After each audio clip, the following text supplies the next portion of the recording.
I'm Lisa, and at LSG, we offer private tutoring and study guides to help students like you boost your English study marks. So if you're somebody who wants to unlock your potential, get simple and straightforward advice that cuts through all the crap, demystifies English, then make sure you subscribe to this channel because every single week I offer you free advice. So let's talk, what are the type of assessments you're gonna get in year 10? It really just depends on your school, but here are some of the different things you can be expecting in year 10 English. So you might get short answer comprehension questions, and usually the point of these questions is to actually help ease you into writing essays themselves. Because imagine if you started on the first day of school and your teacher's like, bam, write an English essay, it needs to be 800 words, you'd be like, damn girl, I don't know how to do that. So instead, what teachers actually do is they give you short answer questions. Usually these are based around themes, they're based around characters, they might ask you for some quotes, and that really just helps you to start building the blocks that you'll need for your essays. And so you have your typical analytical essays where you write an essay based on an essay topic about a book or a film or poetry or something along those lines. Now, apart from that, what your teacher might ask you to do is to do a creative piece based on those books, movies, poetry, whatever it is you've studied, because they want to be able to see that you can take some of what the author has done and basically reimagine it and create your own adventure in a sense in your own writing. This is actually super similar to what you'll be doing in year 12 when you do a creative writing task. So they're essentially helping to build your skills early on so that by the time you get up to it in year 12 and it's marked and it's a part of your ATAR, the score that you get at the end of year 12, you're actually comfortable with it and you know what you're doing.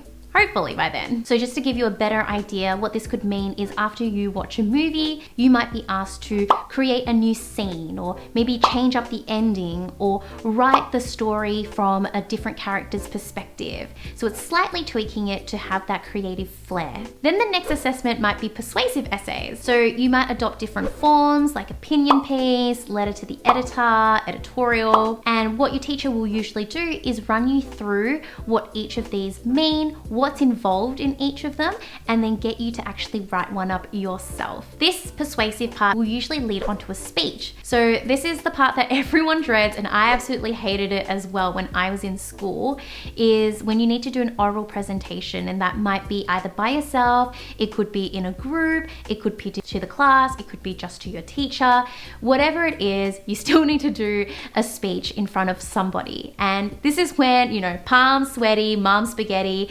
No one likes doing these because it's super nerve-wracking, but they're actually really great skills for you to build because, again, you'll need to do a persuasive in year 12. So you might as well get comfortable with it now. And these are skills that you'll be able to use in real life as well when you graduate, because you want to be able to be confident in what you're saying. You want to be able to speak in front of others and not feel shy about it. So just remember that even though we're talking about year 10 English in school, a lot of these skills are actually skills that you're going to be using outside of school. So if you think about it in that way, and if you really dread oral presentations, maybe having that mindset shift can help you see the value in it for yourself. I can absolutely tell you that this was a game changer for me. Like, I hated presenting in class, and you know when teachers get you to read a book aloud, I would hate even just doing that. You know, when every person reads like a sentence or a paragraph, I hated it.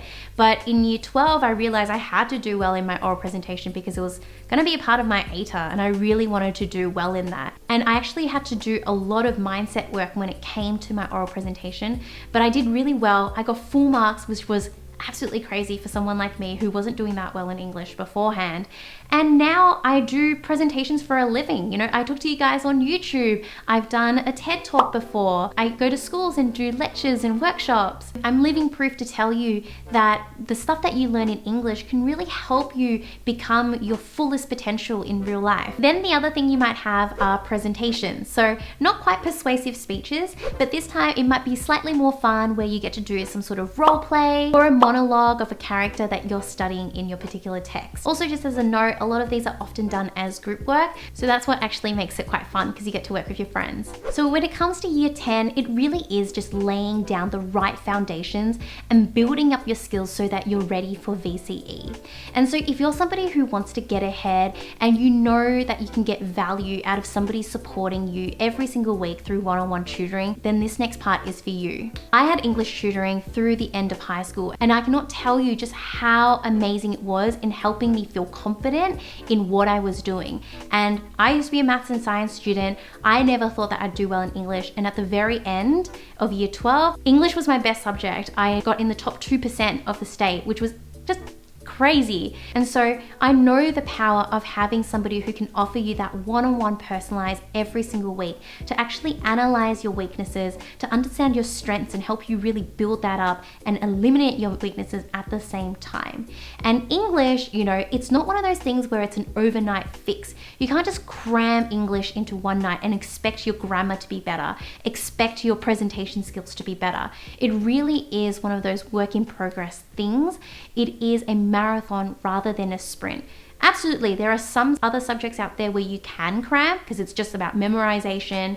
But when it comes to English, it's really about expressing yourself and learning how to express yourself in your fullest way. That just doesn't happen overnight. So if you're somebody who's seeking that extra help and you know that either you're a high achiever already and you just want that extra boost to get a little bit further along, or you're an average student who is confused and stuck and you don't know what you're doing wrong and you're working hard but you're not getting the results you want, or if you're somebody who just has almost given up and you just feel like there's just no way to get you back to where everyone else is because you're so far behind, then I'd say that tutoring is absolutely for you. If you're interested, then go check out our private tutoring page, show it to your parents, let them have a vibe of what we have to offer. I'd really love to have you on board as a student at LSG because I know we can make a difference in your life. And I say life because I know that English, it's not just about school, it really is building up the skills that you need for after school and post high school. If you like this video, then please thumbs up and leave a comment down for me if you'd like to know anything else about English or year 10, and hopefully I'll be able to make a video for you. Thanks so much for watching and I'll see you next week. Bye!